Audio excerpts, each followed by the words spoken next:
Bagamat busy sa opening ng bagong branch ng kanyang restaurant sa Clark, Pampanga, binigyan pa rin ng kapuso aktor na si David Licauca ng oras ang mga dumating niyang fans.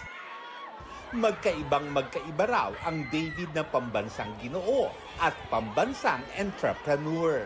When you're in business, you have to be super creative in a way na for you to get there, you have to be super focused. Obviously, kapag pambansang ginoo ka nga, dapat like, parang you're super friendly, you're super accommodating to everybody.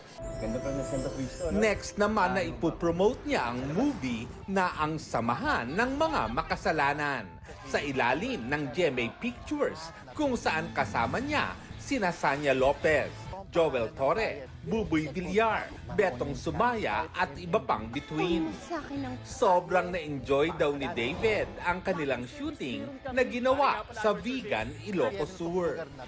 It was challenging for me at the start because, di ba, pari nga. And kapag pari ka, medyo tahimik ka lang, di ba? But as an actor, how do I make it still exciting? Dahil pareho sila ng line of business ng aktor na si Joel Torre na kasama niya sa pelikula na pag-usapan din nila ang tungkol sa restaurant business.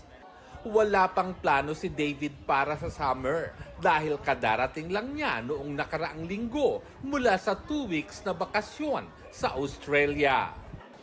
Really fun. Had the best time of my life, really, in Australia. Nag-beach, nag-dinner, the different restaurants. Hinatid ko yung kapatid ko kasi mag-school na siya doon. Nag-jogging pa rin, nag-workout pa din. Nag-nature trip kasi maraming mga parks doon na magaganda. Lars Santiago, updated sa showbiz happening.